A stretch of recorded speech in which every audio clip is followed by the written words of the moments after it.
One more drink, one more drink. You know in the morning for sure we gon' stink. One more round, one more round. It's 5 a.m., you pricks, the barkeep frowned. This is what we do, catch up for a few. We'll riff and talk some shit and then we'll sleep till 2. Talk some shit and then we'll sleep till 2. Woo! Yeah, you look like a little ski bunny out there. I had to turn the heat off in order to not interfere with the audio here. So I feel like a ski bunny. Yeah, you look cute. I like the puffer. Is that a New York bar you got there? It's a Subway Inn is behind me. It's an old New York classic. It's a real dive. Many stories there as a youngin'. Well, it was originally on 59th and Lex, right by the subway stop, but it's now, I think it's on like York or something. They had to move it. Oh wow. We had a lot of weird nights in here. And Yeah. days, if you get my drift. Well, when you go that far east in Manhattan, shit gets dark, like the street lights aren't on and the river's right there. I used to make love to a woman who lived on York, and it felt like another borough. It's so different over there. It was cool because we'd get weird stories. I mean, there were weird nights. I remember one time the bartender just grabbed a friend of mine and just stuck his tongue down his throat. And it wasn't even like a sexual thing. It was like, I own you. Whoa. It was that type of vibe where we're like, holy shit. All right. Yes. He worked there and he was a customer and he was still like, I don't give a shit about you. Wait, it was a lady? No, it was a guy, 2 men. What? Oh, wow. Yeah. Yes. Damn, that's crazy. I own you. I don't know. That's a new one for me. It was a power move. There was like a lot of power shit, like where we'd be hammered and they'd be like, you like, and they'd be like, all right, free shot. I'm like, oh, I'll do whiskey. He's like, you don't get to choose. He would just like dump tequila, put in hot sauce, and he'd be like, take it, you pussy. I'd be like, all right. All right, it's a free drink. I'll take it. For sure. Yeah, I was going to say, I thought it was a lady. And I remember when I was 18, 19, 20, there was a lot of cougary, milfy ladies who were so sexually aggressive that nobody talks about. Like, they would be like, grab my tit, you pussy. And you're like, okay. Like, I guess because they were so repressed with their limp husband or whatever, that they would always, like grab your ass or grab your dick. Go, there's nothing here, bitch. And you're like, oh, I'm sorry, Mrs. Susie. You ever have those? Or was that a New Orleans thing? No. Okay, like this smoking, raspy voice, bad skin on the neck. You thought aggressive older woman was strictly like a Creole, like Southern. I thought it was a voodoo queen. It's like New Orleans law. It only applies in fucking Louisiana. Yeah, I get. But man, there was a lot of, and I dug it. I wasn't against it, but it's fucking hot. It was a thing. Yeah. Just old birds with like a leather jacket on and bad jeans with like rhinestones on the back, kind of trashy. I used to have an old bit about a woman in a bar. She goes, I could be your mother. And I was like, I'm pretty sure you're not. My mom doesn't get hammered and dives on Tuesdays. So I think we're safe. Right. Yeah. So true. I mean, if I saw my mom playing video poker at one of these New Orleans dive bars, I'd kill myself. That's the saddest thing. She's got her own chair. That's my stool, bitch, and she's got the quarters and the cigarette pack, the American spirits next to the gin and tonic. Video poker is that's like a line. And so it's got to be like a punchline there because it's so perfect. It's such a fucking hilarious image. Yes. Or like, exactly. Or what's the other one? Top Golf or whatever. Top Flight or whatever. Top Golf or Big Bug Hunter was the ultimate. That's a fun one though. That one's actually not sad. It's kind of cool. Top Golf was cool too, but there was always the guy who was too good at it, and you're like, you got to get outside. Go play a game of golf. You need some sunlight. Just that. It was too much. How about, were you ever into like the drinking bar games? Like, would you get into beer pong or like flip cup or any of that shit? Yeah. I lived in a house with 5 guys in college. So it was like, we had a pool room. So it was just pool table. Then we turned into a beer pong table, a ping pong table. We'd play poker every Monday. We'd play like guts and Kings and all these drinking games. It was a wild. It's funny. Tom McCaffrey has that great joke about like alcohol is the only drug you play games with. No one's ever like crack pong, you know. It's true. It's something about those games where like I do kind of miss them because they make you feel young again. But then you're like, oh yeah, I don't play this shit at this age for a reason. You're drinking so much beer when you do that shit. Oh, it's dude. So much. Do you ever do it with hard alcohol? I've done it before. It's a puke fest. It's always a mistake. You don't think it's that much. You're like, yeah, well, it's just like a tiny thing. But then you're like, did I just drink 6 shots like that? You know, exactly. It's crazy. Do you? This is next level dirtbag shit. But do you remember Power Hour? How did that go again? Every minute for an hour, you take a shot of beer, which you're like, oh, I can do this. And then after like 17 minutes, you're like, oh, the minutes are flying by and just shooting beer. You end up drinking like 12 beers in an hour. I was never, I was more of like a game guy, like Flip Cup. I wasn't really a Power Hour. Or we do like, if we were watching a show or something, we turn into a game. Like every time he says this, you got to do a shot or whatever. But I wasn't a Power Hour guy, no. It's bad news. By the way, you mentioned games, drinking games with that. People do that with this show. Somebody told me every time I do this, they drink. What? And every time you said something like baby, that's it, baby, they drink. So that was kind of flattering. That's awesome. I love that. I love this.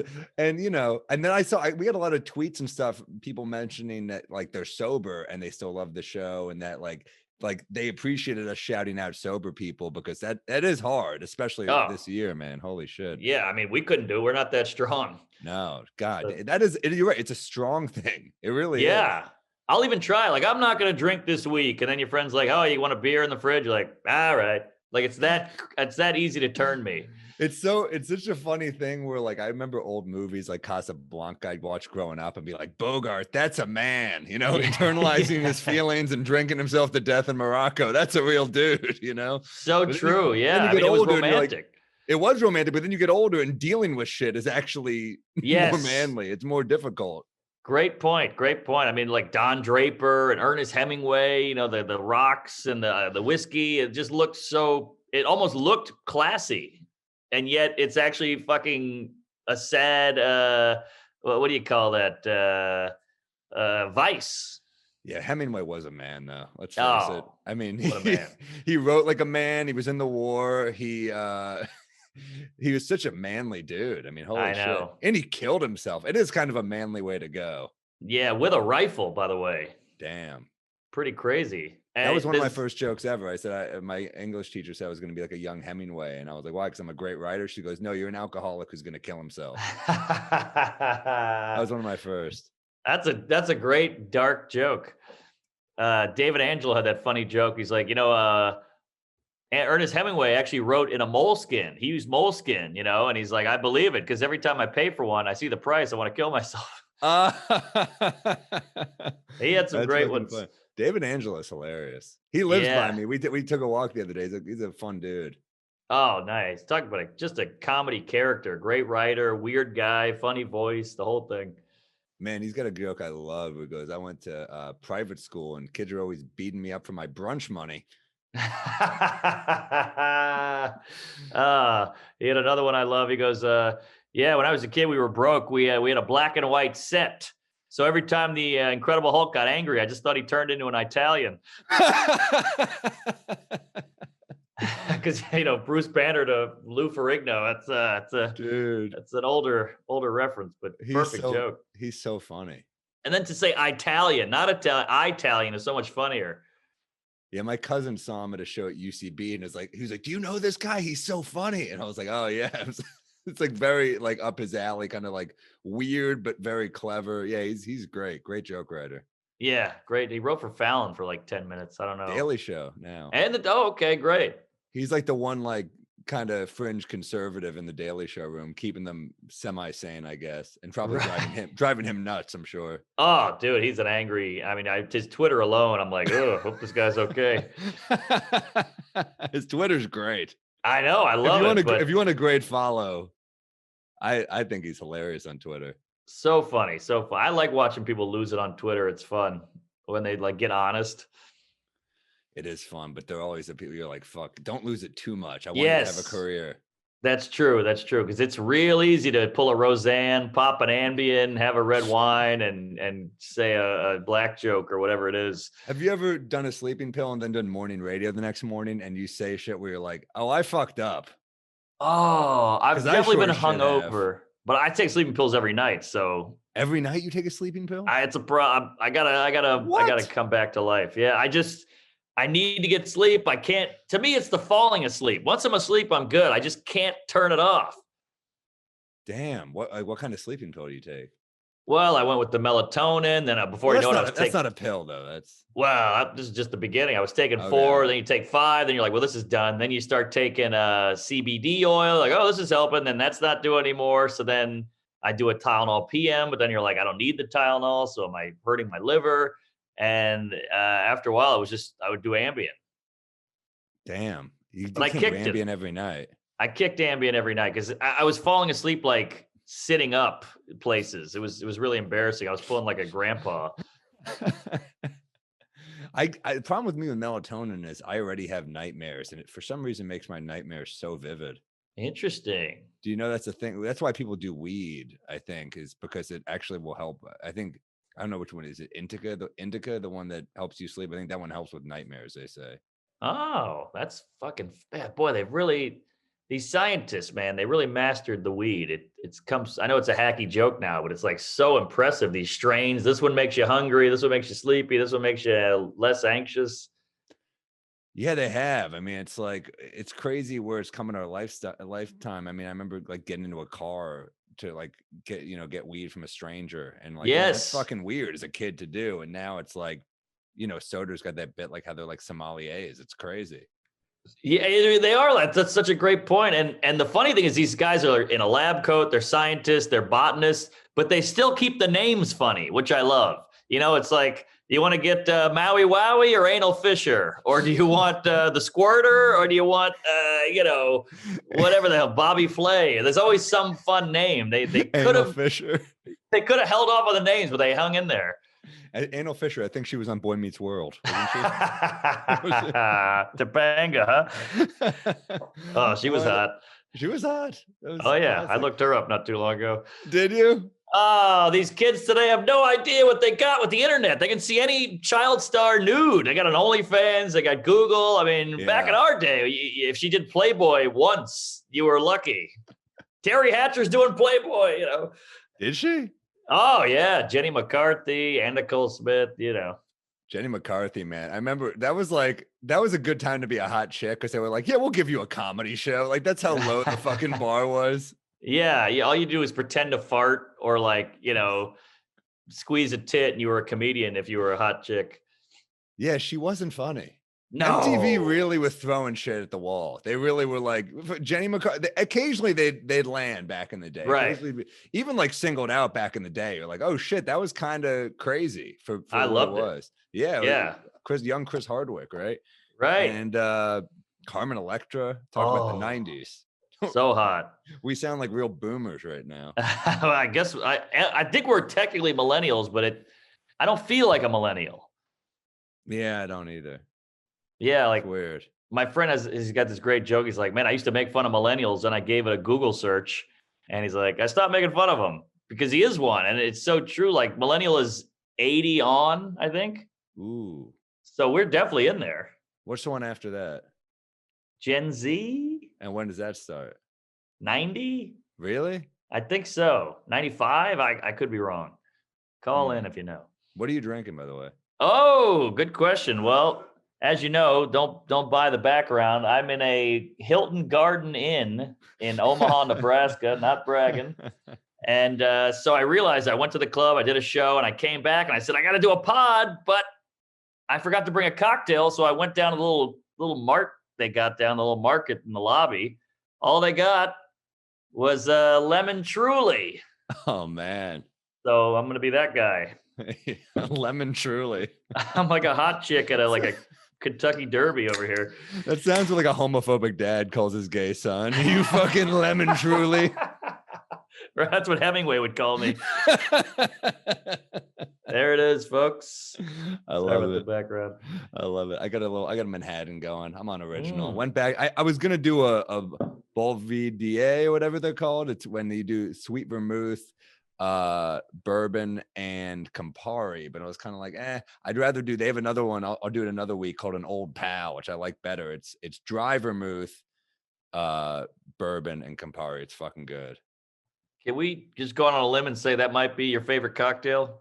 Yeah, I like a Manhattan. It's a cocktail. It's strong. It's got a little sweetness. It's got a little tart. I love it. It's perfect. Perfect cocktail. It is great. It's not too much of anything. It's not too tart, not too sweet, not too strong, but it's got all the flavors.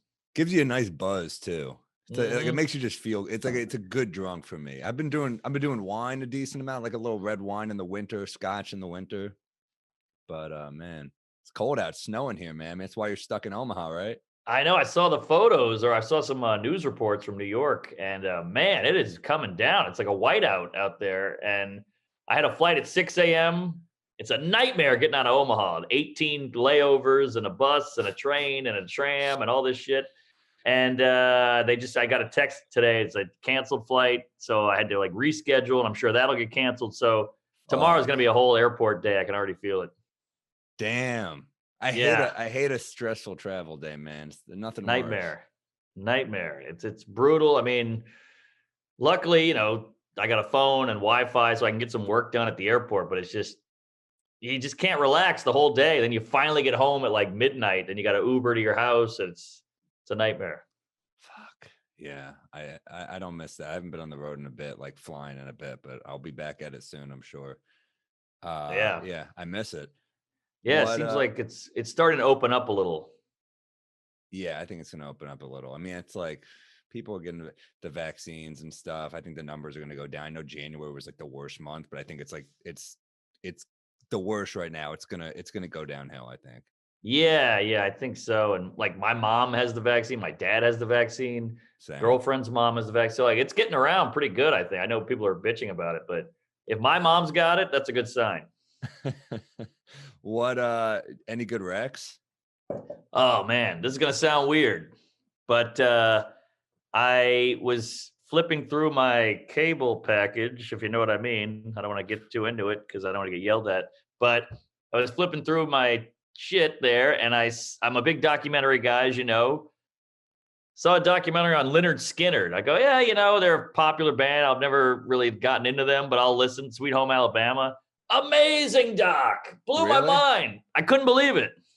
Damn. Give me some highlights. Well, it's called If I Leave Here Tomorrow, and it's just so crazy. We've all heard the band story. These guys meet up, they play in a garage, they do drugs, then they all of a sudden hit it big. But these are redneck guys from Florida. I thought they were from Alabama because of the song. They live in a shack on a river. They're all fucking alcoholics. Their dads are fucking rednecks and idiots. And they kill alligators and do LSD and have long hair. And they all fail out of school. And they just kept playing guitar all day long and drums. One guy was writing a song in and out of jail. They all get shot. They're all crazy. And they just clicked. And then I can't remember how they got bigger, but like one guy signed them. And then they opened for The Who. And then they just blew up. Oh, shit. But they're so cool because they're like redneck hillbillies. But they're all about progress. And if you listen to the songs, they're like pumping in. They got that song in Sweet Home Alabama. Birmingham had a governor. Boo, boo, boo. Apparently he was a big racist. Damn. So they're like sliding in all this subliminal woke shit in their hillbilly tunes. Everybody thinks it's like barroom drinking and there's a bit in there, dude. Oh, maybe. Like just modernizing that, like that's so fucking funny. Yeah, I mean they have a whole song about how guns are bad, and like they've all been shot. They all have friends who have guns. QAnon had a message board. I don't know, something like politicians are all pedos. Yeah. That's fucking awesome, dude. It's good, man. It's really good, and you fall in love with them. They're so sweet and they're so humble. HBO or Netflix or what is it? Oh, that's good. I think it was Showtime. Oh, Showtime's got good shit, man. Good docs. Remember, you turned me on to that Kobe doc, Muse. That was pretty fucking incredible. Loved it. Loved it. And the Ron Artest one on Showtime's incredible too. Oh, I don't know if I saw that. Oh, it's incredible. What are you working on? I got a good rec. I just read this. Noir is like my escape right now. Like it's always been my escape, but like there's something about noir that's like it takes me to a different world, and the language is so fucking fun, and the dialogue. I read this book it's a classic. I've never read it. It's by Walter Mosley, called Devil in a Blue Dress. Yeah, of course. I never read it. I heard it's a classic. I've never read it either. It's fucking great. It's incredible. Oh, really? It's like they made a movie about it with Denzel. But he was Devil in a Red Dress, wasn't he? No, Devil in a Blue Dress. Okay. Denzel plays Easy Rollins, who's a detective. Don Cheadle is like his breakout role, is like his tough friend. And it's a great fucking book, man. There's so many good lines in it where you're like, it's basically like a Philip Marlowe type detective story, but you add in the racial tension of like the late 40s, post-war. He served in the military, so he's got all this anger, right? But then there's these like colorful villains where like there's a scene where he's working for this shady white guy, DeWitt. Perfect fucking perfect white guy name at that time, DeWitt. Is it Southern? Yeah, it is. Yeah. No. It's in LA, but they're like Houston and like Louisiana guys. So yeah, I see. So it's got like a Southern element for sure. And there's a scene where he's like, a tough guy, served in the war, and he could fuck shit up. He called himself a killing machine, but these young white kids are fucking with him, and he's like, I can't. He's like, I could murder all of them with my bare hands, but I can't do shit because I'm a black man or whatever. And this guy DeWitt comes in, he goes, "Are you fucking with my associate?" And he says to the kids, "Get on your knees and suck his dick." What? And that type of shit. He pulls out a gun, suck his dick, and the kids are crying. And he basically said afterwards, he was like, "You would have thought that gave me some calm, but like, if he's willing to do that to one of his own kind, what the fuck would he do to me?" Like good ass lines like that, where you're like, "Oh, this is." And there was a like shit like missing. It's about a missing woman, Devil in a Blue Dress. And this guy goes, "Look how pretty she is." He goes, "Yeah, if she weren't, you wouldn't be looking for her." Like shit like that. I love that. Wow, so smooth. Yeah. You know what I love about noir is, because it's fiction, but it's urban. It's all in the city, which I love. I love the city shit, like Chinatown with Jack Nicholson, all that shit. Because sci-fi, I just fan it. Lord of the Rings can blow me. Harry Potter can blow me. I hate all that shit because I can't get into it. I love noir because it's in the city. I'll fuck with good sci-fi though. Like if it's like dude, Ex Machina is brilliant. Oh, okay. Well, yeah, that I can get up, but they're not on a spaceship. They're in a guy's house in the hills. I can still. It's technology, but when it's like good sci-fi, but I'm with you. Like I prefer noir is more my shit than good sci. I mean, I like the original Star Wars and shit. I love that. Yeah, that's good. That's a hero story. I can get on board with Star Wars. It's so good, but Star Trek I hate. Really? Yeah, it's just it's a Klingon. What's going on here? We're stuck on a spaceship. It's so limited. I'm just not that into it. I'm sure we'll be hearing from Joe Mackey about this. I hear Battlestar Galactica is like the best show ever. I've never seen it, but people fucking go nuts. People I really trust. The South Park guys say it's like the greatest show ever. Oh, I trust those guys for sure. And our close friend Joe Mackey, who also fuck him. Yeah, he's an idiot. But yeah. No, I get it, and it's impressive, and they have to create this whole world in their mind, and that's all cool. But like The Matrix, I'm on board with because it's somewhat based in reality. But when you got talking trees and Lord of the Rings, I'm like, that doesn't exist. You heard the story that Will Smith turned down that role for Wild Wild West?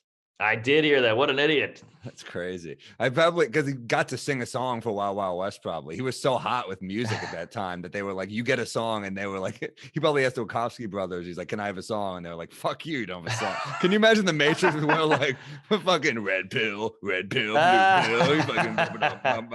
Right. Yeah, that's a good point. Oh, that he had a couple of Jiggy with it was another rough one. Fuck. Men in Black. Men in Black was kind of fun. Men in Black's a good movie. Good movie. And that was a graphic novel or something like that, I think. Was it? Yeah. Dude, that movie is funny. That movie holds up. Barry Levinson, I think.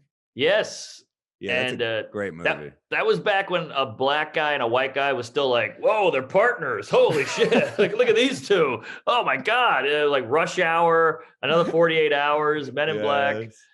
Yeah, but like the difference between Men in Black and 48 Hours is like 47 slurs. That's true. That's you true. rewatch 48 Hours and you're like, does Nick Nolte, like, can he cool it for like a minute? It's just crazy. I know. I heard half of that was improvised. Joking.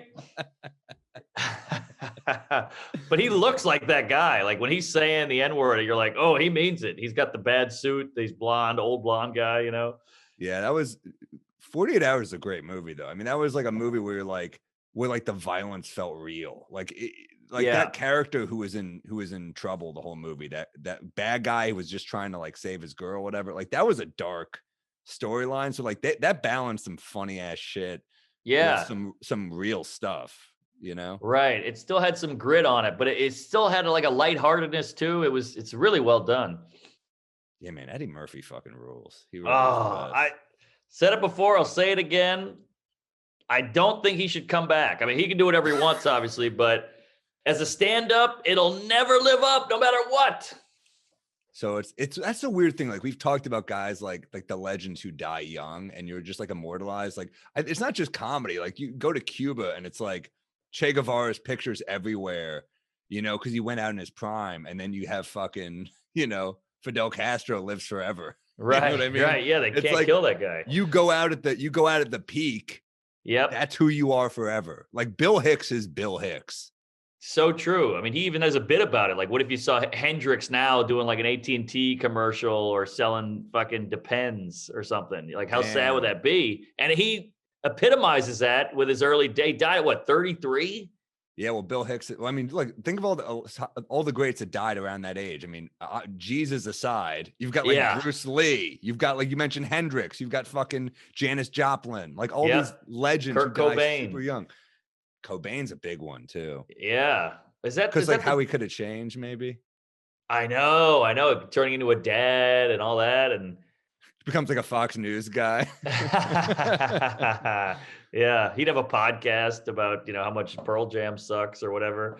Oh, Bill Hicks he'd be a podcast. He'd be like, Jay Leno did a fucking Doritos commercial. He sold his soul. Then cut to like a minute later, he's like, which reminds me, Adam and Eve is having a discount sale on I know, that's so weird to think about, because he would definitely have a podcast and it would be huge, but you still got to do ads.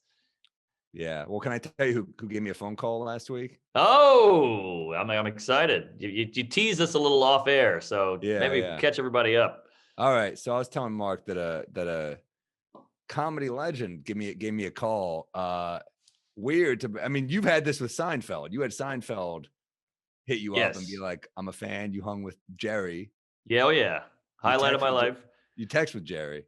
Yep. Still text every now and then. I don't want to overdo it, but yep. That's fucking amazing. It's the whole thing is bananas. Just from watching him in New Orleans with my parents on must-see TV to sitting on a couch with him at the Beacon. I mean, the whole thing doesn't make sense, but that's also a guy though that your parents like get to, where they're like, why can't you work with Seinfeld? That's like the name they would say. Yes, exactly. Like you tell them you got into the Comedy Cellar, which is like the biggest accomplishment ever. And they're like, the who, the what? It's a cellar. It's a basement. Okay. Well, how much? Oh, you get $30 a set? Oh, cool. They don't get it, but then you tell them I met Seinfeld, and they're like, "Oh, okay, we got something here." Now we're talking. Yeah, well, that's a big one. Yeah, so I'm doing a thing on Friday. It's like you did it too. I think it's that Comedy Central roast thing. You know what I'm talking about? Where we're like, doing it took forever to set up in my apartment. Like, move this bookshelf, move that bookshelf. So I'm like moving shit around. I'm doing it. It was fun. I ended up having fun doing it. But a lot of movement. My reps are texting me, Jay Leno's trying to call you. And I'm like, I got like a missed call. And I'm like, what? Whoa. So I'm like, guys, can we wrap it up? I want to talk to Jay Leno. Oh my God. Is he a fan? Did he see your set, or give me the whole thing? So he watched my special, I Got This. And he was like, I loved your special. I just want to tell you, I watched it with my wife, and I talked to him on the phone for a while. He couldn't have been a nicer guy. Great guy. I mean, this is I love Jay Leno. Me and List always talk about Leno because biggest misconception is that Letterman is cooler than Leno. Leno is the cool one. You think so? Oh yeah. I mean, look, Letterman had the better TV show, obviously better late night talk show, but Leno still does stand up, by the way.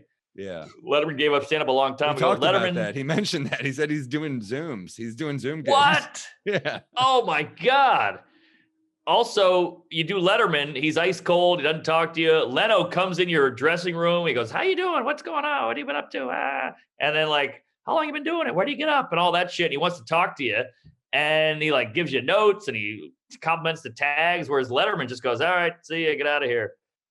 Yeah, my agent told me that he hits up some comics and he's cool, but he's a cool guy about that. And then yeah, he couldn't have been nicer on the phone. We talked for like, I don't know, 15 minutes or so. And he was super nice. And he was just like, "I don't want to take up your time." I'm like looking around. I'm like, "Do you know what I'm fucking doing right now?" Yeah, yeah. But no, he had a cool line where he said, I said, "Well, you know, it's on YouTube. So a lot of my views are just word of mouth. You know, it's not on Netflix or anything." And he was like, "Well, you know, word of mouth is big." Lyndon Johnson had a quote where he said, a handshake is worth 250 votes. And he goes, "Well, I'm going to tell a lot of people about your special, and they'll tell a lot of people." So, you know, pretty cool. Very, very, Very cool. made my day, to say the least, you know? Totally. What a mensch. Cool guy. Great Cool comic. guy. That is so odd. Did he quote any bits or did he say, "Have you ever Shit, come I'm to trying LA?" to remember. He or- said one. Yeah, he's like, "Well, maybe I'll see you around sometime." He didn't like no hard plans, but Sure. weird time to make plans. But he said, you know, You guys are doing a pod together now. Well, he said he quoted a bit about how I said I can't drive, and he thought that was really. He's like, I laughed out loud at that. Like, you know, I'm a big car guy. I was like, "Oh, I know." But yeah, he said I'm a big car guy, and he said the fact that you can't drive, you really can't drive. And he, you know, he's hip to shit where he's like, "Where'd you film at? The Comedy Cellar?" I'm like, "Oh, I mean, that's cool that he just knows that, you know?" Yeah, totally. Oh, what a guy. Salt of the earth, regular guy. I read his book when I was a kid. I read Leading with My Chin when I was a kid. I mean, it definitely a cool thing for sure. Super cool. Wow. That's I said it before, I'll say it again. It's the great thing about stand-up is the lack of pretension. You know, like some barroom guitar guy's never gonna meet Mick Jagger, and we could still meet Seinfeld or Leno or whoever. Super cool. Chris Rock, whatever it is. Yeah, no, it's pretty crazy. And that's one that I told my parents. My parents my dad, it's weird that my dad calls me. He's like, what did he say? Yeah. With like that type of shit. So I was like, "Oh man, that's pretty cool." That's fucking awesome. And the hilarious that you missed the call too. Hilarious, because I'm fucking like moving shit in my apartment. Where I'm like, is this good for the shoot? Yeah. I'm doing that on Tuesday. I'm not looking forward to it. It's fun. It's fun. It's like the setup is excruciating. Like I'm on no sleep and I was a little hungover, and they're like, it was like an hour of like, move this book the other way so we don't have to deal with you know, copyright stuff. Yeah. Like, all right. Is it all? Did you have to prepare? Or is it all riff? I wrote a few bits for it, but I also, okay. It was funny it's funny when you're doing like, so for those of you listening, don't know what we're talking about. If we weren't clear enough, it's basically like the top 100 roast jokes ever. And they had comics like me, Mark, Roy Wood, Yamanika, people like us, like just riffing on the jokes. So it's funny when I have a bit where I'm like, that's a good line that I wrote and prepped. And then they'd be like, "So how did this roast joke make you feel?" And I'm like, "You want me to like be like, here's why this is a good joke." Yeah. I want to be like, I want to make bits. I'm here to be. Anyone can dissect a bit. I want to tell jokes. You know? Yeah. So, well, what does that have to do with Leno? How did Leno come into that? Are they just two different things? What do you mean? Like, did Leno? Is he doing it too? So he wanted? No. I think he just caught it on YouTube. I think it was like came up with like recommended or something. Oh, that's amazing. Yeah, fucking Jay Leno. It's hilarious that he watches. I feel like we're out of the loop because our shit's on YouTube and and not on Netflix. Where it's like, I feel like the stars. Why would they even think to look on YouTube? I told him on the phone. I was like, you know, I got brought up on stage this summer at like a parking lot gig, and they were like, this next comic's got a YouTube special, and it got a fucking laugh. Yeah, it got a laugh, and he laughed really hard at that. He thought that was hilarious. I'm like, it got a laugh that people were like, "Oh, clearly that's a joke." I'm like, "No, this is what we have to do now." Right. Yeah, he's seen like, look, I like Jerry. I know Jerry, but I feel like Leno feels easier to hang with.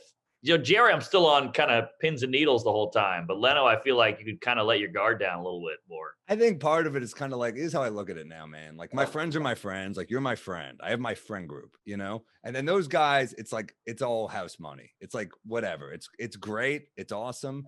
It's almost like cool to just say you've talked to them or met them. But like, I put no I put no major stakes in the conversation because I'm like, unless it goes horribly, which would suck. Right. Of course. But that's a healthy way to be, because I put way too much and I'm devastated. It's like almost like a hot lady I'm texting that I am in love with, So that's way smarter, because I put all my chips in, and it never pays off. I just think like it's great that we have these stories and we get to tell these stories and stuff. And it's like, these legends, like I remember like Jeff Ross would tell me stories about like Buddy Hackett. I'm like, to me, that's fucking cool. But that's so cool. But yeah, it's another thing Leno said. He's like, these old school comics. He was talking about how much he hated like Last Comic Standing because he's like, they're like, be funny in 2 minutes. He's like, that's not comedy. Right. That's not comedy. I'm like, oh, it's cool to you guys like that say that. But he's like, that's not, he's like, I forgot who he brought up, but he said someone who would take like, he's like, go up and watch this first comics. It takes like a minute and a half to get to the first punch, but the punch destroys. He's right. Like, that was how comedy was. Yeah. And now it's like, And I think he likes punchlines, but he was kind of like the hunger, maybe the appetite is off. I don't know. Interesting. Yeah, you can tell he loves it. I mean, for the people who don't know, I'm a big Leno fan, and he would go back in the late 70s when there weren't a ton of comedy clubs. He had to get good and had to get reps. So he would go to a bar or a strip club, put $50 on the bar and say, let me do a half hour. If I bomb, keep the money. If it goes well, I get the 50 back. So you don't have to lose any money. And they would go, okay. And then, a couple times he did okay, kept the money. A couple times he lost it. It's like a pool shark, man. Yeah. I mean, what a badass move. Like, I just got to get up. This is one way. Well, he knew he had material. I saw him once go up at the Improv and he was funny. It was good material. Really? Yeah, it was cool. It was like, it's probably like 4 or 5 years ago. He goes up in a blazer, looks like old school, but like he got him. I mean, it's cool to watch a legend just go up and do his thing. And I was like, yeah, this is pretty sweet. He's a pro, and he's great on pod. He did Rogan. He was great. He did a O&A like back in the old days, and he zinged everybody. He was running the tables on these. He would like zinged Opie and zinged Jim, making fun of how Jim looks and how they're like not real men. Jim's like, oh, I can't change a tire. He's like, oh, Jesus Christ. Yeah, I'm eating here. Come on, you pussy. It was so funny. Do you see when Louis was on panel with him and Louis goes at him and Leno went back? It was a great exchange. It was great exchange. It was like two dudes who just are like, just at the top, like, just like, we're fucking quick. We're good. Yeah. Clearly they liked each other. It wasn't like malicious, but it was fucking like Louis came for Leno and Leno's like, nah. Yeah, man, fucking comedy. At least we get good stories and shit, Yeah, here. Everybody, here. All you hear now is it's being censored. Oh, what's Sorry. Hey, toast. To a new beginning, baby. Yeah. Drink up. Here.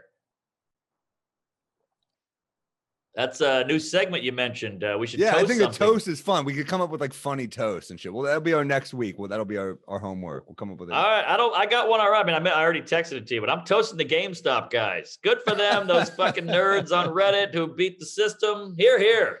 Good for the people that got in and out early. The rest of you, it's a pyramid scheme. It's going to fall. But to the early people, well done. Well done. I mean, I think that rocked the foundation of finance as we know it. Yeah, we'll see. I don't know. We'll see. I don't know, but it is hilarious. I'm not going to act like I didn't see that and laugh my ass off. I love it. I love seeing the guys on like MSNBC and the tie, the old guy with the white hair, like, this is unbelievable. This is inappropriate or whatever the fuck. And you're like, shut up. You got billions. GameStop is fucking it's a hilarious one to pick because it's like it's Blockbuster but for video games basically, right? Exactly. Yeah. The real loser are the GameStop employees, the fat guy with the zits who's like, wait, I don't get anything? I still work a fucking 9 to 5 shit job. And you mean my hourly wage didn't include stock in the company? This is bullshit. I know, exactly. He's got to go back home to his ferret, and the whole company's through the roof. Man, is Electronic Boutique still around? That was one too. They all crumble. I feel like. I mean, I feel like everything like that. Like it's just like Borders. Think of like anything that you go to get that's a big. Like, dude, going to Barnes and Noble feels like visiting a dying relative. You're like, this is not going to last long. Let's just enjoy the time we have together. This is so true. On its last legs here. Barnes and Noble's cool too. I like the coffee shop vibe. Yep. I like being able to, to some degree, I miss Blockbuster. Like I miss the experience of going to pick a movie. Yeah, same. I mean, it was a great date thing. You go to Blockbuster together. You can comment on all the cover. I worked at Blockbuster for like 3 years. Did you really? Yeah, I was just such a movie douche. And I was obsessed with movies. I was in Louisiana with nothing to do. So I said, hey, let me get a job at Blockbuster. Horrible job, by the way. I thought it was going to be like movie job, but it's just you just work in a library, basically. You know, you're just putting shit back on the shelf in alphabetical order. And everybody's got late fees. And you're like, hey, you owe Wizard of Oz from 1949. He's like, fuck you. I'm like, yeah, you owe 10 grand. The guy's like, so it was mostly that. 10 grand. But yeah, I loved Blockbuster. That was super cool. And then remember, what was it? Kim's Video, or what was that one in the Village? St. Mark's, legendary. Yeah. Yeah, that shit was fucking awesome with the posters and the CDs and the movies. They had everything. You could add fucking Asian movies and snuff films and all this shit. Classic. Faces of Death. So much is gone, man. So much of New York is gone. I mean, of everywhere. I mean, that's, cool indie shit doesn't last long. No, I was, I'm in Omaha, so they're 10 years behind out here, but I went to the mall and you're like, oh yeah, Hollister. What the fuck is that? And I was going to say Hollywood Video. Oh yeah, it's like PacSun and Spencer's and the fucking what's the one with the high tech gadgets? They always got the armchair with the cushion and the foot rub. Oh, Sharper Image. Sharper Image. That's still here. You're like, wow, it was like a throwback. Damn, that's hilarious. Yeah. 10 years behind. Yeah, maybe 20. But it's weird. I mean, it's sad, but it's true. But I like going out. That's why comedy is great, because you got to go see it. You got to go. I mean, you can see our specials, but, we're doing crowd work and you're riffing on this and that and talking about the town. Like, entertainment, luckily, is pretty much mostly live. It's incredible. Yeah. And I hope that it's not replaceable, because you think about that, but I remember we were doing those rooftop shows in the summer in New York, thinking no one would come out, and and people came to every single one because people want shit to do, and I think they're hungry for things to do, especially right now with dude, it's a fucking tough year for everybody. Of course. It just really is. Of course. And I think it's just human nature. You need to connect, you need to interact, you need to see things, and that's why I hate those boxes of food. What is that? Fresh. Those boxes pre-made food that it comes with. No, I thought you were gonna say Fresh Direct. Don't knock Fresh Direct. No. That's legit. I know you're talking about the pre-made shit where you're like, what are we doing here? Yeah, it's hey, we're gonna send you a box of chicken cacciatore, and it's little individual, sealed bags of Parmesan, and then a little roasted red pepper. And you're like, wait, what are we doing here? Let's go to the fucking grocery store and see the produce, smell it, feel it, get the chicken, pick it up, go get the salt, the pepper, whatever it is. I think that's just better for your brain. I agree, man. Time, as we're fucking killing our brain with alcohol. But this is what's good for your brain. But that's why I feel I'm not going to stop drinking. So I do need other shit. You need a break from other things. That's why showers, one of the last places you have, right? That's why cooking's still important. You chopping garlic, you can't look at your phone. Aha. Right. So it's you can listen to a podcast or something, I guess, but it is valuable to have that time. You're holding shit in all day. You're internalizing stuff. And then you go and you do your thing and you're like, oh, the shit starts flooding out. Right. Premises start flooding out. Yes. So true. I live in the West Village, and there's a little wine shop by my house, and they do a thing where you tell them your last name and you have an account with them. And it's so stupid. You get $2 off every $800 you spend or whatever it is. But it's cool. I see this big Greek guy. He's got hairy forearms. He's got a bad accent. And he's like, this is a good white for this, and that's a good red if you're cooking with pasta. And I'm like, I get to interact with the guy, and I'm learning about a wine, and you see all the wines. You look at the labels. I mean, it's better than just clicking something and waiting for it. Yeah, there's something about an interaction that's that is nice. You talk. You're talking to a stranger. We've talked about this before, but forcing yourself to have to interact with a human isn't it it's an important part of life that I guess the next generation will know less and less about. That's true. It's sad but true. Louis used to have this great point. I don't know if it was a bit, but he used to talk about how you go to a bookstore and you could sometimes get laid.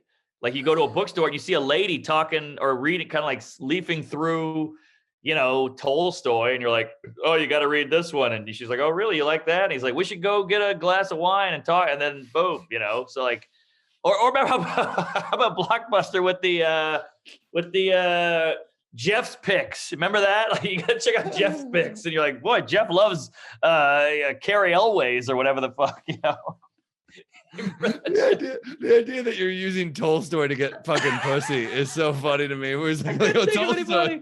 So by the way, some people tweeted me that my bit from last week, Louis had a similar bit. It's dumb. It's dropped. I appreciate you guys. Oh, it fucking happens. It happens a million times. Yeah, that's why you ask. That's why I ask. But yeah, it happens all the time. Oh man, Louis is fuck. He's got so many where you're like, God damn it. That even that premise is hilarious. Just getting laid in the bookstore is so funny. Yeah. Fuck yeah. There's something. How about any pet peeves? Oh, you never wrecked. Did you give me a rec? Yeah. Devil in the Blue Dress. Oh, yeah, that's right. That's Walter Mosley. Incredible. Just like a classic. I'm gonna read more of his stuff. It's like a classic noir. I loved it. It was it's just a totally, if you're looking for an escape, it's another world. It's fun to just go into another world. Yeah, totally. All right. I love it. I remember seeing the movie like in a hotel room years ago. I hear it's good. It's good. Yeah.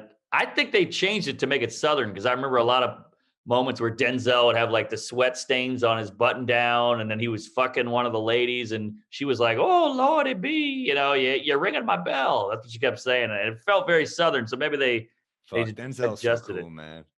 Oh, the best. Yeah. His new movie looks pretty rough though. Oh, what is that? I don't know. It's like a cop movie. It doesn't look good. I think it's on Netflix. He's getting a little typecasted, if you ask me. Yeah, I think once you're in so many fucking hits, it's like tortured, tough guy, cop, serious, angry kind of thing. Do you like Training Day? I own it. I love that movie. It's good. But I feel like that was like the beginning of like every character had to be like, my man. Like, yeah. Like that type of dude where you're like, all right. He's incredible. I'm a fucking big fan, obviously. Incredible. What's his best movie, you think? Didn't know you like to get wet though. PCP, Primo. Let's see. Oh man, Malcolm X, he's fun in. I forgot that's like a 3.5 hour movie or something. It's crazy. Spike Lee, yeah. He's dude. Delroy Lindo shouts out to that great underrated character actor. Love that guy. Great in Get Shorty.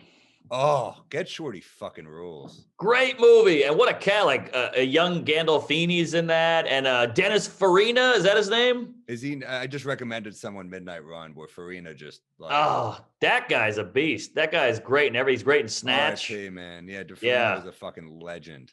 Ex-cop in Chicago. What? Yeah, dude, he's a bad motherfucker. I love Farina.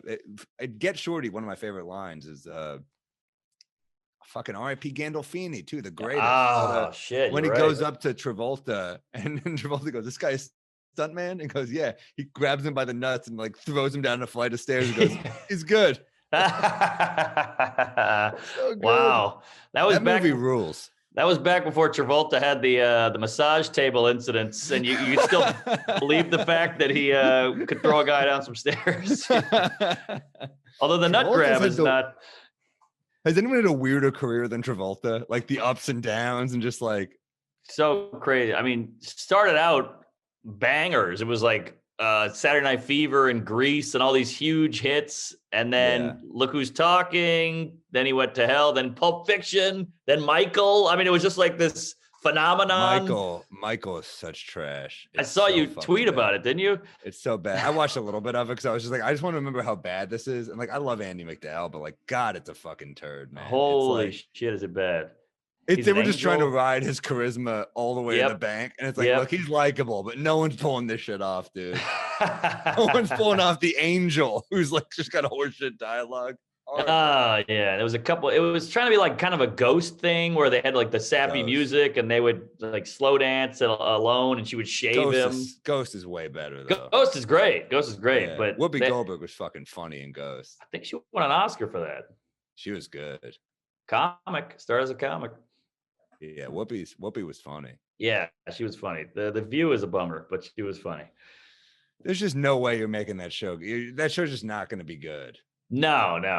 A bunch of koozes sitting around a semicircle talking about fucking the bullshit of the day. It's like, all right.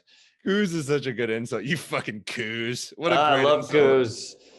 It's this the polite way to say cunt, basically. or not polite, but TV clean.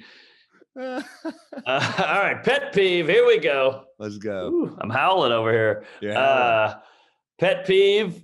I did a podcast with a guy, and nice guy, but he said, "Can you meet me in the park at noon?" I said, "Yeah, you got it. You want to do it face to face with some Zoom You're the mics?" nice guy. You're the nice guy. Well, yeah, he was very convincing, but so I'm a guy. You say noon, I'll be there at noon.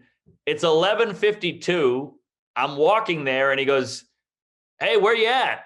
And I go, "Oh, I'm heading over there." And he goes, "Oh, all right. I thought you were late. Like, I got 8 minutes." And he's like, "Okay, just I thought you were gonna be late." And I'm like, "You said noon. You called me at 11:52. I was so pissed. I don't know why that pissed me off. Like, you're yelling at me, and I haven't even done anything wrong yet." Some little dick shit, some insecurity right there. That's what he's basically doing is being like, I'm nervous you're gonna blow me off, and I'm putting that on you before you even get there. Yes, exactly. And it really rubbed me the wrong way. I called him out when I saw him. I got there like 11:56, but yeah, I'm like, I'm still early. You should have looked him dead in the eye and done another lap. I got 4 minutes.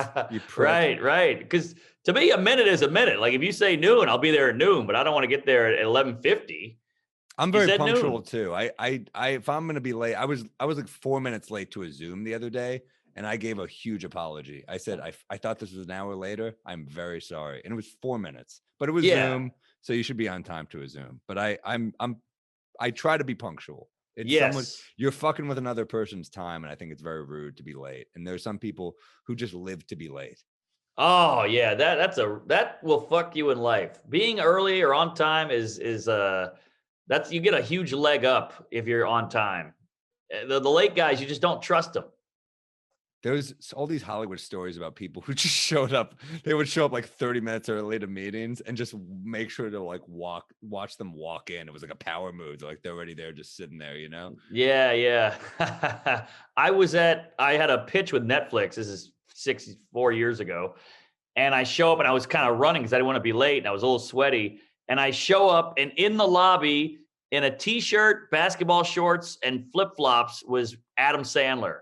And oh my God. This motherfucker is 20 minutes early, looking at his phone, dicking around, scratching his balls. And I'm like barely making it. So I was like, I got to get my shit together. And that's why he's where he's at and I'm where I'm at. And, other factors. But yeah. He's the coolest. Coolest guy. Worst dresser on the planet. That adds to it. The fact that he's rolling into fucking Netflix meetings and basketball shorts and slippers is fucking legendary. I know. With socks, by the way. Like, my gal, she's always like, "That's so hot that he dresses like that." I'm like, "That's hot?" She's like, "Yeah." That's what's so complex about women is she's like, they look beyond the thing. Like, I see a schlub and she sees a guy who doesn't give a fuck. Well, here's what it is. If you're successful and you dress like shit, women are like, he doesn't care. If you're a bum and you dress like shit, they're like, you're a fucking loser. That's a great point. That's it's a bit. It's all about who you are. Like, she thinks that's hot because he's hot. Adam Sandler is a fucking, it's like when women are like, I like a guy who's a dick. It's like, no, you like a fucking successful dick. You don't like a dick cashier at Walgreens. That's like so true. You like a dick fucking guy in a suit who's drinking a martini at the bar and pulls in 12 mil a year. That's who you like. Exactly. Yeah. It's like the creepy guy at the office also happens to be ugly. The guy giving you the weird massage, you're like, oh, Greg looks like, he's bald and all this and fat and old. But if Zach with the fucking gel in his hair and the Armani suit giving you a massage, you're like, I'm in. If Joe Biden sniffs your hair, he's a creep. If Tom Hardy sniffs your hair, you're wet. All right. Let's be fucking real. Come on. Yeah. Right. Here. If Tom Hardy sniffed my hair, I'd be wet. I mean, he's a talent. He's great. Have you ever seen that movie Lock?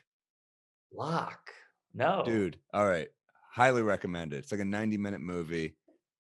It's the entire movie takes place of just him in his car. Every other character. It's insane. Like, I love movies that are like, we're going to do it this way. I know it sounds insane. They pull it off, dude. It's literally Tom Hardy just taking phone calls the entire movie, but it unravels this fucked up plot. And he is so good. I love that guy. Well, he's such a great actor that he's enough to carry it, like Phone Booth with Colin Farrell didn't really have the same cachet. He was in a lot of stinkers, and then he won me over big with In Bruges. In Bruges is so good. No one talks about that movie. That movie is amazing. Masterpiece. And weird and quirky and funny, but dark and a little different. I mean, that was a really who's that director? He's done a few good Martin things. McDonagh, genius. Fucking genius. Playwright. Genius. He wrote this play called The Cripple of Inishmaan. I'm probably butchering the pronunciation of that city, but like it's the funniest thing you'll ever read. It's like the dark. He wrote like his classic is like Pillow Man. That's like the famous play. He had all these great plays, but like his big movie was Seven Psychopaths was the next one. It was good. It wasn't as good. Then he did the one with Frances McDormand that was like super divisive and polarizing. It got Oscar nominations, 3 Billboards. 3 Billboards, yeah. I liked it. People hated it. But I thought it was cool. I mean, I love the cast. I think the first one's the best in Bruges. Yeah. The cast is great. Rockwell I love, and Frances McDormand's a great actor. But yeah, I felt like that one was a little forced in some points, but I thought it was good. Dude, his brother did a movie called The Guard. Have you ever heard of that? No. It's Brendan Gleeson and Don Cheadle. It's incredible. It's really? It's like In Bruges vibes. It's really fucking funny, and it's really, I mean, Brendan Gleeson is like the coolest. He's just the coolest. I don't know that guy. He's in Bruges. He's the fat guy. He's the main guy. Yeah, he's great. He's incredible. His son is this big actor now too, but Domhnall Gleeson, he's in everything. He was in Brooklyn. He was in Star Wars. He was. That's right. Literally every movie. Is he British or Irish? Irish. Yeah, I think Irish. He's like an Irish Donald Logue. Remember Donald Logue?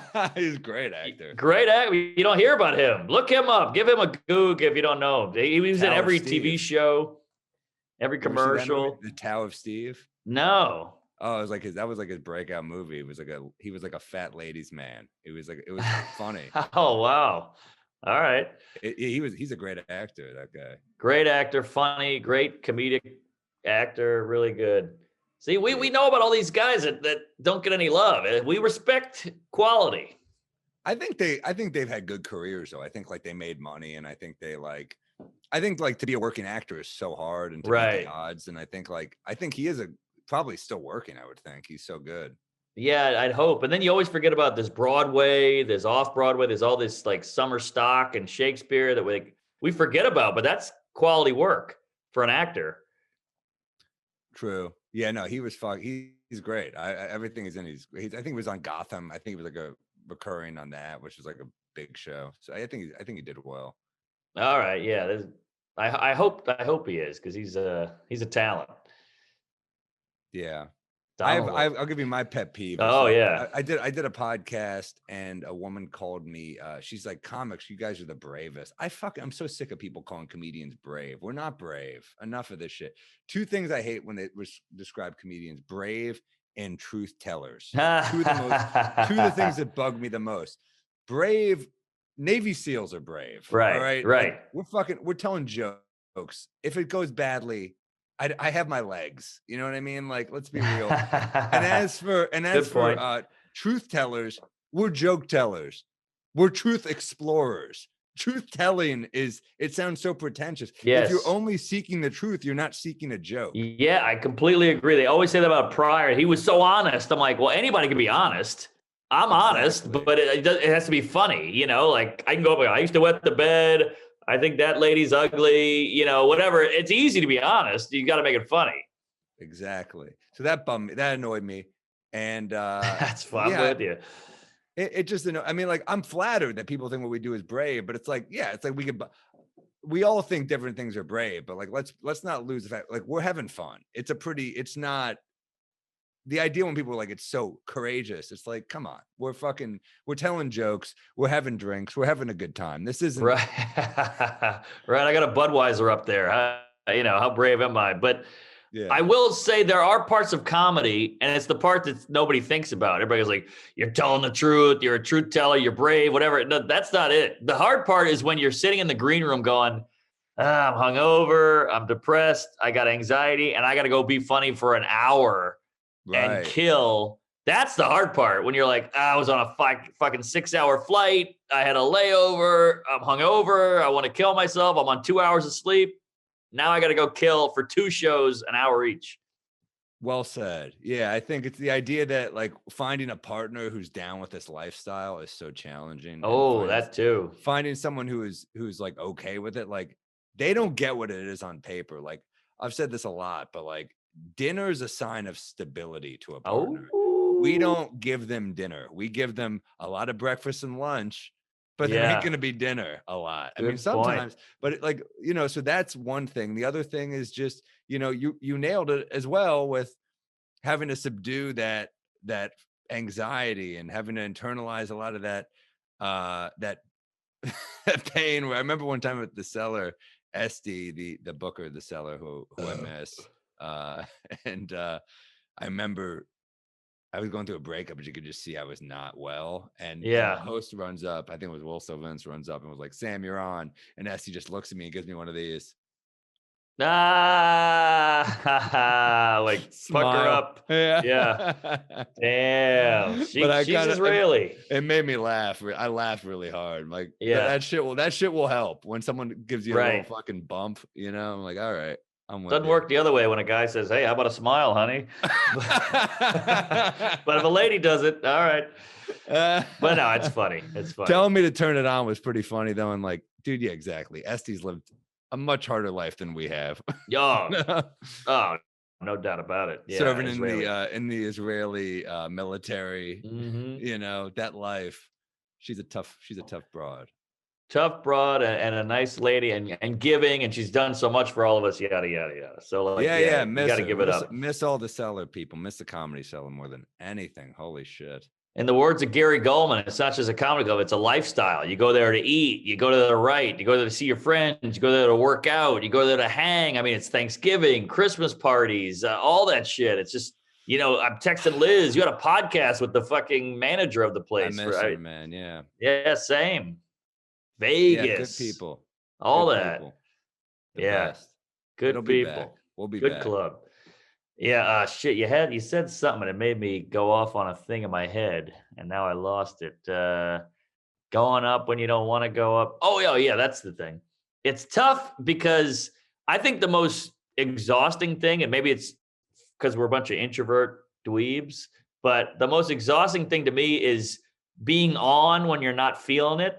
Like, that's why day jobs are so taxing, because you got to go, hey, Rick, cold out. How the kids doing? Is it only Tuesday? Another day, another $1. And like, you want to shoot yourself in the mouth because it's so phony and it's so much work to be that phony, where you want to just go, I hate it here. I fucking hate the fluorescent lights and the bad coffee and the clock ticking and all that. But like, that's the hard part. And that's why doing those shows when you're on empty and you got to be on and funny and quick. That's a good point. Yeah, it's.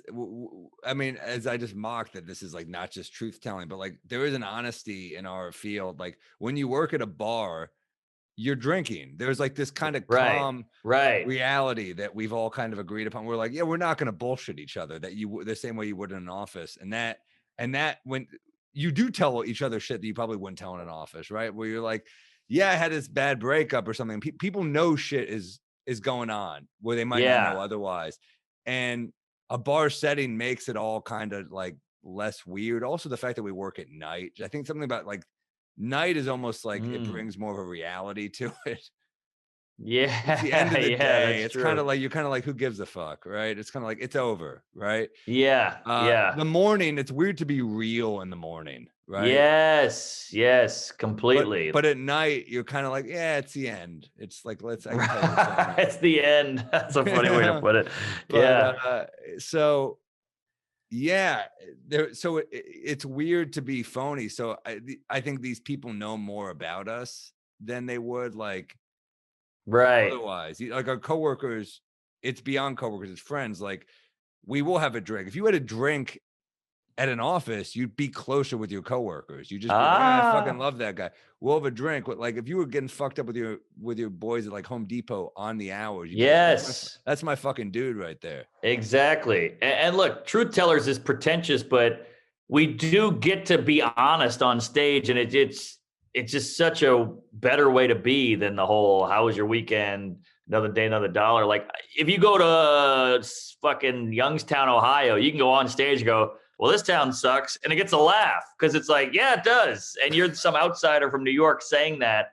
So like that's nice. You don't have to sit there and go, "How you guys doing? You feeling good?" Like that'd be a bad comic. I forget where Trump was in Pennsylvania, but his opener was like, "Look, I would never be here otherwise," and it got a huge laugh. And I was like, "That's what we do. That's why he's bad for comedy, because he's taking our shit." Exactly. I feel the same way. Yeah, everybody's like, "He's gonna be great. He's horrible for comedy." Biden's good for comedy. Yeah, because we can get back to escapist shit. Yeah. You know, yeah, you make a good point. I do fucking miss all my jobs were labor jobs, because you can turn the brain off. I'd rather move around, move muscles than be phony. That to me is more like a couple exhausting. of those jobs is mostly office type shit. I look at these fucking hands, dude. Come on. Yeah. Dude. Construction gopher, janitor, furniture mover. The janitor one shocked me because you did that one for a little while. That was your last one though, right? That was about 3 years, yeah. But mopping, cleaning bathrooms was a nightmare. I mean, somebody would always blow it up with diarrhea somehow on the fucking walls, and you had to clean that up. But it was still better than Friday, finally, or whatever the fuck you say. Right. What was that bit again? You had that great bit about it. I was mopping the floor. It was like a big deal. They told you to mop early so the place looked good, but everybody showed up early. So I'm trying to mop while there's like guys in business suits going in and out, like Grand Central Station, just in and out. So guys would be like, whoa, and like slip all the time. And I was like, shit, sorry. They tell me to mop now. And I'm mopping one day, and inevitably one guy just slipped hard. And he goes, Jesus, if the floor is wet, you got to put a sign down. And I'm like, I'm mopping in front of you. I am the sign. Like, the little guy on the sign doing that? That's me, but in 3D. That was the big bit. That was fucking funny. But did that on my first TV set. So that was a big moment for me. Yes, that's right. That was fucking Comedy Central back in the day. Yeah, when it mattered. It was me, Che, Lawrence, St. Germain, Emily Heller, Shang Wang. It was a great, good Wyatt Cenac. That's a great show. Great group, yeah. Damn. Marin was the headliner. Damn. Yeah, that was cool. That was Che was trembling. It was so cool to see Che then, because he was brand new. We were a couple years in. We had some shit under our belt, but Che was like a year in or 2 years in. Wow. And he just got picked because he was so charming or whatever. And he fucking murdered. Yeah, he was good out of the gate. He was a phenom, but he had to have a beer backstage because he was like shaking. Damn. Do you ever do that? You do that a lot? Nah, never do that. Never drank before taping? No, I did it in the beginning, like in the old days, like open mic days in New Orleans. I was trembling. I was so nervous, but I got really drunk one day and I said, I'll never do it again. On a taping? No, I just in general. I try not to drink before a show. Not even one? I'll have one maybe as I'm walking on or on stage, but I won't like pound a few in the green room or anything. Yeah, I'm the same way. I'll do like maybe one, but yeah, I'm with you. Interesting. You do it on a taping? I have. I remember like I did a Conan, I think it was my second Conan, and yeah, I had a couple whiskeys in the green room. What? And it was probably my best set. Well, there you crushed. Go. It was like a one where I was like, wow, that was really good. I was so loose and confident. Was it I need a few whiskeys, or it was just there and you had one? It was just I said, oh, I'd like a whiskey, and they said, oh, we'll get that for you, and they did, and I had one. I was like, I'm gonna have another, and then I just felt loose. And that was like back in the days when I really like ran late night sessions on the ground. I mean, we got to a point we got too busy to do that, right? Right. Well, like I'd run it, but I didn't have a chance to run it. Like, I mean, it used to be everything to us. Oh yeah. It's funny how these late night sets, the views are just fucking shit now. I was just talking about this with somebody. It's the credits at a comedy special or a comedy show are like so in limbo because like a late night sounds good, but it's meaningless. You know, it's almost like a resume thing more than it is an exposure thing. You know, but like uh you can go viral on a fucking TikTok and that way more people see it, Isn't that but fucking yet weird? it's not impressive. But yet a Tonight Show is kind of impressive. Is there some clout to it? I guess because you have to get picked. Maybe that's what I it is. guess. I guess. Yeah, you're right. I mean, also really bad shit will go viral. You have to remember that. Where you see Yeah, something, you're like, you'll look at something and you're like, 3 million views. This is so unfunny. I know. So I I guess that's part of it. But you're right. It's not like doing the Tonight Show with Carson anymore. I mean, shit. No. One Rogan or one viral video, all that shit is way more helpful. Your last Fallon was fucking great though. Really? I felt like that was one of my weaker. Were you talking I about the thought, boat or before that? oh, I love the boat. Oh, all right. Thanks. It was so weird and unique. I love weird kind of different shit. Sorry for the rapper there. I'm pouring myself another drinky. Ooh, is that brand new? Yeah, this is our friend Jamie. She came to my gig the other night in Scotch. Chelsea. Yeah, a little Manhattan action. I'm mixing it on air. No ice in this one though. Oh, that's Jamie Lynn. Shout out. She gave me a bourbon and you a scotch. She's like our sponsor. I'm loving it, man. This is nice stuff. It's This funny is how a drinking show. Aberfeldy. Oh, that's a good name. I love it. Sounds like a British butler. Aberfeldy. Chop chop. What give me any good news stories? I don't know about good, but it did pretty well on Twitter. What do you got? So I got a couple zingers about the first of all. Well, I'll save that one. That one's not ready yet, really. But they're doing anal swabs in China, and so my three jokes that are working on stage were anal swabs in China. Luckily, I hear their swabs are smaller. Also, swabs are. I feel like corona tests are starting to sound like a bored husband. Like, I'm done with this. We need more holes, you know. And then the last one is shit. Oh damn it! I lost it. I had three zingers on the anal swabs. Oh, it was. Look, I'll take a nose swab. I'll take an anal swab, but Jesus, just do the nose first. all right. That was it. That's funny. That's good. Oh, I should also shout out, man, our email. Keep email. We getting all these great yes. emails. And our email is still one more drink with Mark and Sam at Gmail. One more drink with Mark and Sam at Gmail. We could change it, but we already got a bunch of emails. I feel like you guys figured it out. We're good. Yeah, that's better than the old one too. It's nice and short compared to one more drink, or we might be drunk, or whatever it was with Mark and Sam. Wait, this is the same one. Yeah, no, it's one more drink with Mark and Sam. Do you want to change it? Wow, I feel like we gotta at some point. Well, we have so next many. Week, we'll change it. Yeah, we got a lot of emails though.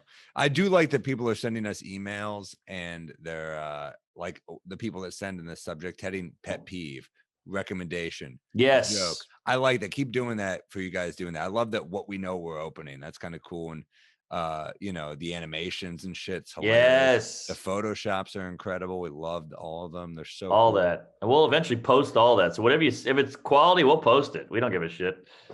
Yeah, and can I read one? Let's read one just to encourage Hit people me. to send in. And then I got to hear your news story.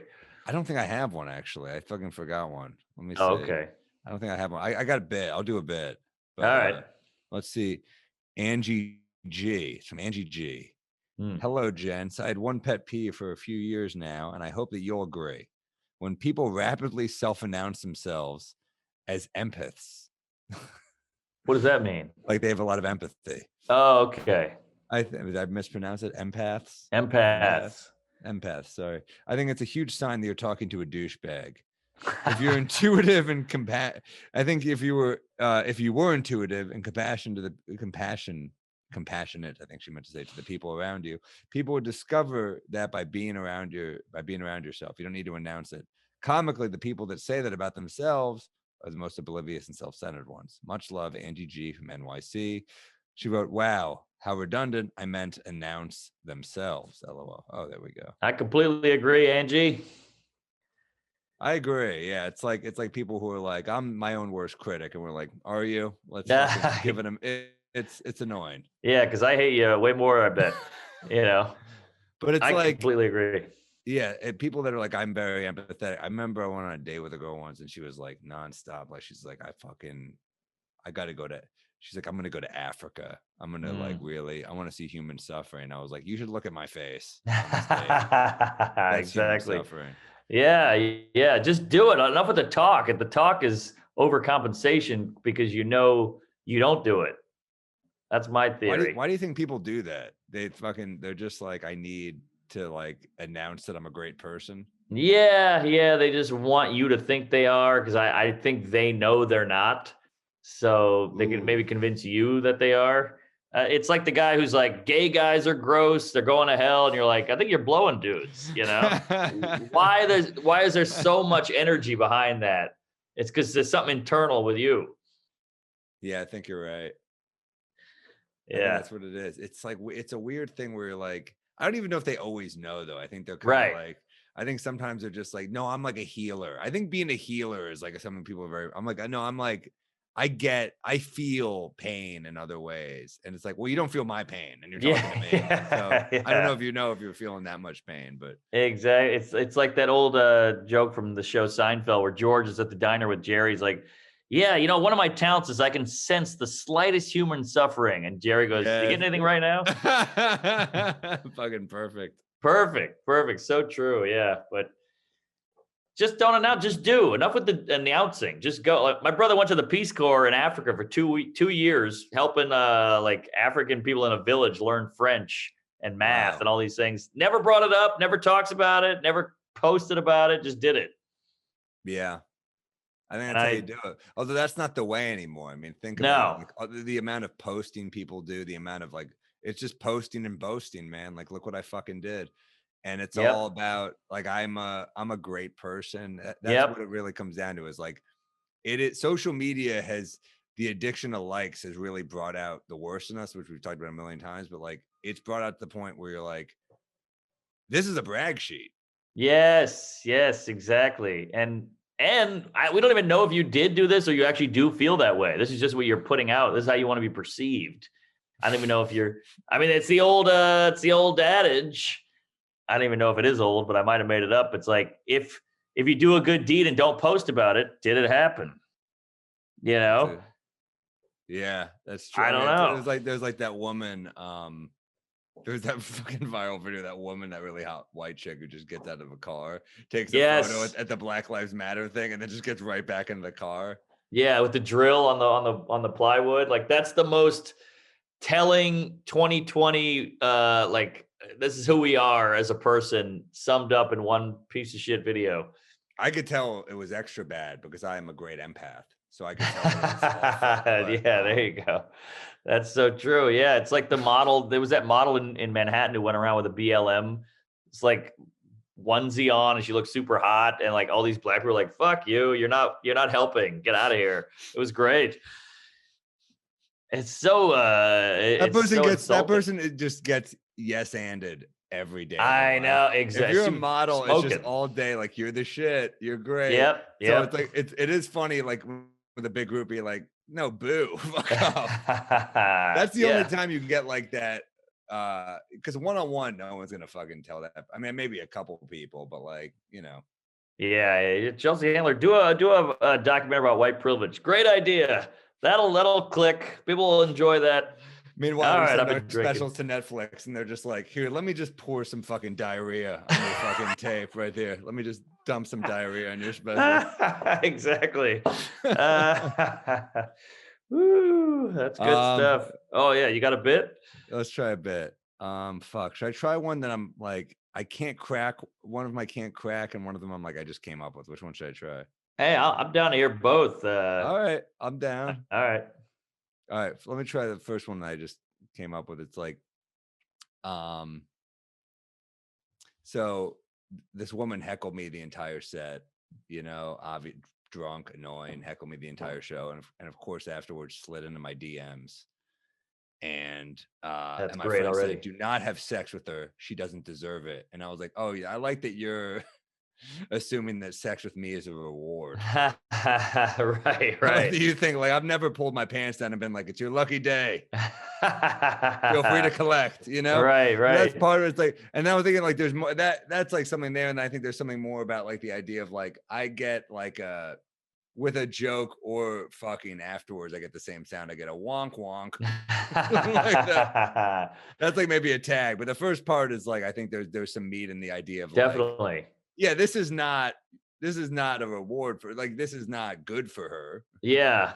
I like This going is the other further way. punishment. That was what I was going to say. This is more of a punishment than a reward. So, like, I will fuck her because she heckled me the whole set.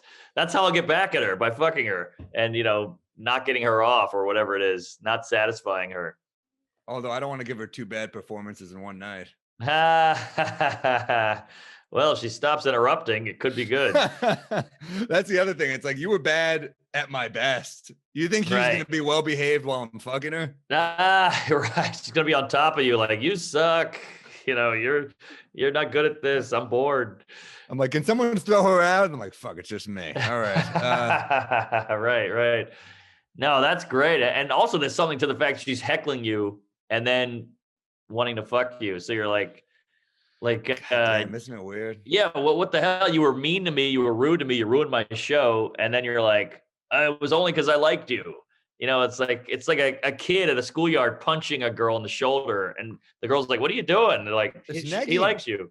That's what women do. They nag. I mean, young people do it. I think women will nag you now. I had a bit about it in one of my specials. Like it's gonna be hard to top because it was like fucking boom, boom, boom. But like there was something about, for me at least, but like there was something about there's something about like nagging. I remember talking to this girl and she was like, I feel like I'm funnier than you. And I was like, oh, okay. Like I'm just like, all right, whatever. She's like, because I feel like I'm like I feel like I'm funny. I was like, oh, okay, do you? And she was like, yeah, so far I think I am. And I'm just like, what do you think? Do you think I'm just like, this isn't Last Comic? I'm like, how do I wow her in 2 minutes? You know what I mean? Like, what do you think this is? Right. How unbearable would I be if I was just like, I'm on?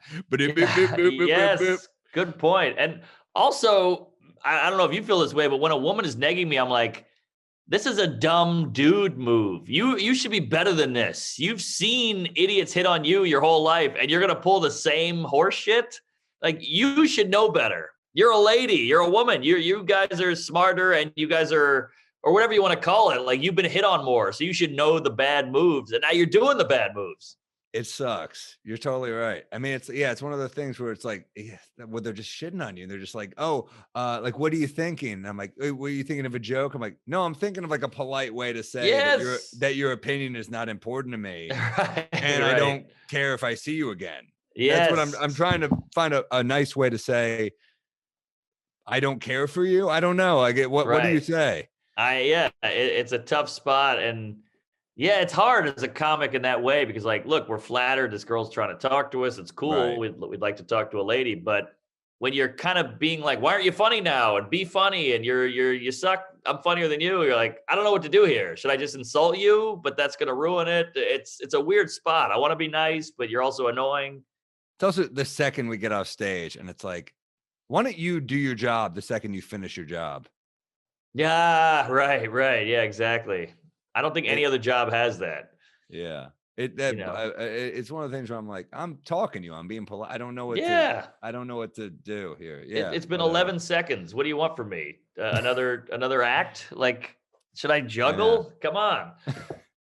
We're talking here. So we're weird. humans. It's like also like you've seen our acts. We're not like fucking. We're not Jim Carrey. We're not like, but we're like fucking kind of like these are bits. We're fucking trying out observations or thoughts. We're like, and like you'll make the act. You just won't be around to see it. That's good. And the easy joke is like, well, what do you do? And she's like, I'm a data entry. And you're like, all right, well, how about you type some, but whatever. But like, why can't I just have a moment? I still got to be funny. And like, also I am funny, but now you're putting me on the spot. It's like saying to a stripper, hey, I met a stripper at the mall after her set and she's not wiggling on a pole, like that. That I do take issue with, actually. That I find to be no, but yeah, no, you're right, man. What do you got for a bit? But no, that's really interesting. And I'm excited to hear how the date went, but Now this one is a little spicy, so hang with me here, folks. True story. So the whole point of the joke is I hate when you make a joke about a specific person and they think you hate the whole group. You know, like you make an OJ joke, you're like, "What are you, racist?" You're like, "I'm making fun of a murderer. You're making this a black thing." You know. So this trans woman came up to me after a show and she's like, "You suck. You're not funny. I hate your act," or whatever she said. And I was like, "Geez." So I was like, "Well, I was pissed." So I was like, "You look like a man." And of course she flips out and she's like, "You're transphobic, da da da." And I'm like, no. I just you hurt my feelings, so I knew that would hurt yours. You know, it's nothing to do with your group. And I was like, "Do you hate all comedians?" She was like, "No, just you." And I'm like, "Well, that's how I feel." And that gets a laugh. But it's true. It's like you're super. I don't hate all trans because all trans aren't as mean as you. You're fucking mean. How come you can be mean to me, but if I'm mean to you, you know, I hate the whole group. You went straight for the thing you thought would hurt her the most. Yes, that's it. I don't mean any ill will towards the group. And her first line, what was her first line again? Say it again. Like you're not good at comedy. You're not funny. Something in that world. We both went to the first thing that we thought would hurt the other person the most. Exactly. I think that's the angle, is like, because that's interesting to me, where it's like, you're like, well, you identify as a woman. You're like, well, I identify as a comedian. Yes, as a funny guy. As a funny guy. That, to me, that's the angle, is like, we both said the shittiest thing possible. Right. Because you can call me ugly or stupid or gay or whatever, but comedy I care about, just like you care about, you know, transitioning or whatever the fuck. Well, you should say, she's like, you say, I put a lot of work into being a comedian. She's like, well, I put a lot of work into being a woman. You go, 15 years? Exactly. That's great. I'm using that. Use it. That's great. Yeah. Have you been on one of them on TV? I mean, I know you're not transphobic, so I think to me it's like funny, the idea of like going after a particular person. Yes. I think there's more even there, is like, that's progress. When I can go after a particular person. Yes. And mean nothing malicious to a group. That's progress. No, I don't care about the group. I'm worried about her. And she's worried about me. She doesn't hate she likes comedy. She just hates my act. And that's how I feel. So yeah, you're right. I went for the jugular because she went for the jugular. Yeah. So I'm treating her equally. And there's some line to be had about a jugular. Yeah, that Adam's apple could take a hike too. But yeah. So she went for my jugular, and I looked at her jugular, looked a lot like my jugular. We had the same jugular. Yeah. I meant we were all one person. You make it worse. Right. But you're right. I think it could kind of, because obviously it's a dicey bit and it's a touchy subject with the whole trans stuff, because I get they go through a lot of shit and discrimination and all that. So like, I get that is, I'm walking a tightrope here, but the point is, like you said, it's about the jugular. I'm just trying to hurt you because you hurt me. And I'm treating you just like a regular old person, not like some weird thing. That sounded bad. Trans bits are always tricky. Like you walk that line of a groan, and then you also walk that line of like, did I get too hard of a laugh? Like, I think you know what I mean? Where you're like, they're laughing at, right? So you're kind of like, is this worth it? I think if you make this enough about you, it's worth it. You know what I mean? Right. We're like, I remember I had a bit where it was something like, this one was like, oh, it's tough for like a woman like me, but it was like, she had like a beard, and I was like, but you're a guy though. It was years ago, whatever. And I didn't know as much about them. And she was like, I'm a woman. And I was like, oh, I couldn't tell. I'm sorry. And she was like, yeah, well, like you fuck. And she kind of got like really pissed at me, blah, blah, blah. And then I was like, all right, I can see that you're a woman now, because you're furious at me and I have no idea why. So I can tell that you're a woman, you know? Yeah. And that bit would it would kill, or it would get. Oh, interesting. You know what I mean? I'm butchering the setup, but you get what I'm going for. I get it. Yeah, I get it. I'm into it, but yeah, I can see. I feel like times have changed so much that's a different joke now, almost. Exactly. This was years ago. I also had a thing where it was like, I remember I met a woman after a show. I said tranny in a joke. It's probably like 6 years ago. Yeah. I didn't know it was a slur. This woman came up to me after a show and she's like, we have a trans kid. It's, show is really good. She was so cool about it. I was like, oh. She was like, yeah, it's just, it's a slur. And like, you could probably pull that joke off without saying that. And I was like, cool. Like that, you don't get like feedback like that often where they're like, hey, just a heads up, show was good. This is like, here's a little tidbit. And I'm like, perfect. Got it. And we want to know too, because we don't want to sound like Bobby Slayton out there. You know, we don't want to sound like some fucking bigot or something. We'd like to get a laugh, and this goal of like offending people, I don't get. I want everybody to have a good time and get it and whatever. But like, so that's a helpful, constructive tip. One of my favorite Bobby Slayton moments is I was listening to him on Marin, and he told this story about how like he is like talked about how he'd do this bit where like a woman would get up and go to the bathroom and he would grab the stool and sniff it. and Marin was like, yeah, I feel like a lot of comics have done that. But Bobby goes, yeah, but I was the first one to guess the year, like it was a bottle of wine. That's hilarious. That's the part he's proud of. That's great. That's great.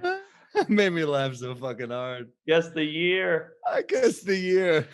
Sniffing vagina is like a dying art thing. Like, remember this, the finger sniff, the panty sniff, the stool sniff. That was like a big part of comedy and humor.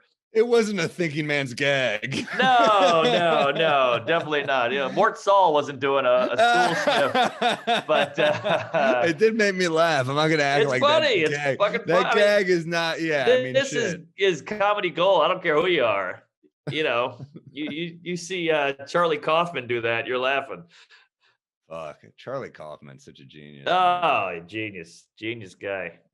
I rewatched Being John Malkovich recently, and like, it's just fucking good.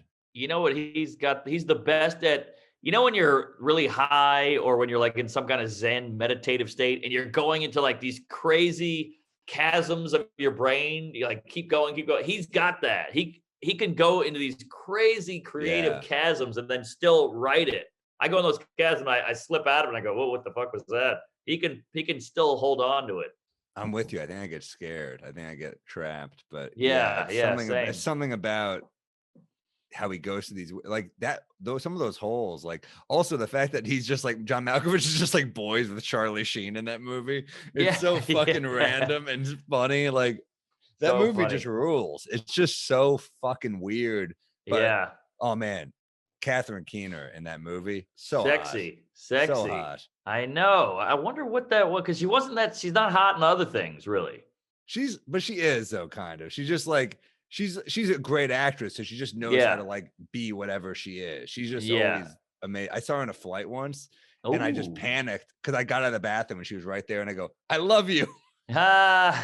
And she goes, "Oh my god, thank you." I was like, "Oh, you're the best." Sorry. And it's like, what? She seems like a real. She just seemed like a nice person. Yeah. She seems like a real person more than like, you know, you meet, I don't know, like Carmen Electra, we mentioned her. Like, I feel like if you meet her, she's gonna be like, "Oh, geez, all right, whatever. Yeah, thank you." She probably gets it all day long, but Keener feels like a real person. Yeah, I mean, Carmen Electra, anyone who fucked Dennis Rodman, we're like, you probably are not going to be as easy to hang with. Yeah, you got some demons. You know? Yeah. Part Native American, by the way. Carmen Electra? Yeah, I feel like anytime somebody's like really hot, there's like a Native American thread in there. Interesting. Yeah. That's an interesting theory. Oh, they're just so interesting. Look, I've been doing a deep dive on Native Americans on YouTube because I watched that new Tom Hanks movie, News of the World. It's okay. It's a little different than I thought it would be. I went in thinking this and it was that, but it's good. It's good. It's a Western type. I heard the book is really good. I can see the book being better because it's a lot of like, it feels like 8 different movies in one and they had to make it work. So it's heavy, but it's good. Fuck, Tom Hanks rules, man. Yeah. You know, I feel like the last great Western I saw was probably like the True Grit remake was solid. I thought that was a movie. I'll tell you, 310 to Yuma's amazing. Never saw it. Oh, dude, you would love that. That's the remake Christian or the Bale. original? The remake. Okay. And then Tombstone is great. Tombstone's cool. Unforgiven is great. Unforgiven. Yeah, so there's a couple great Westerns out there. Wyatt Earp is pretty good. Didn't see it. Pretty good. But yeah, Native Americans, man. I think we have a weird, warped kind of perception of Native Americans. What do you mean?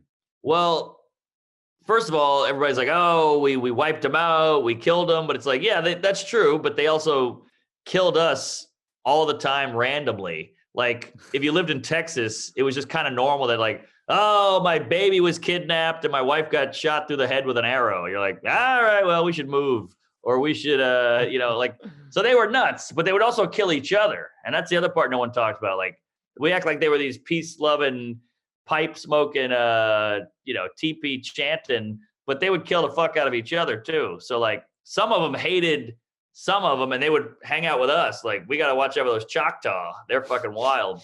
But we'll hang out with you, and we want you to protect us. It's pretty interesting. This podcast took a turn, man. Well, I got no beef with them. I'm just saying it was a wild time. For sure. Dude, we got to do a Patreon too. Should we wrap up? Yeah. Oh, sorry. Yeah, we're going long here. We're going long, but I can talk to you for. All right. I've been drinking here. Yeah. Let's do a Patreon. This is a fucking banger. Well, remember to subscribe on our Patreon as well, which is just patreon.com/WeMightBeDrunkPod. Follow our new Instagram at We Might Be Drunk. Follow both of us on all the socials and shit. Yes. Watch our specials. I'm in Jersey this weekend. Stress Factory, February 4th through 6th. Mark, what do you got going on, man? I'm doing a Soul Joel coming up. If you haven't been out nice. to Royersford, PA, it's one of the better outdoor situations going. It's great. Yeah, really fun. I got some good nights coming up in Raleigh. That's in a few. Funny Bone in Dayton. So if you're in the Syracuse Funny Bone, ooh, that's gonna hurt. Albany Funny Bone. I'm doing a whole Funny Bone run. What's that? It's gonna hurt your soul. I know. I'm not looking forward to it. So good people, come out. We gotta drown out the fucking weirdos and pillheads. We're grateful for it, and we're grateful for all the listeners to this. I feel like this is like new, but people are listening, people are liking, and that's great. Yeah, it's hitting a nerve, and there's a lot of drunks out there, and a lot of ex-drunks, and we love you all. And keep drinking, keep listening, tell a friend, get on the Patreon. And email us live it up. At One More Drink with Mark and Sam at Gmail. Because and remember to label which one you're throwing us, a wreck, a pet peeve, a joke, whatever. But man, I'm loving these, so we really appreciate you. And follow the Instagram. Cool, man. All right, thanks for listening. Thank you.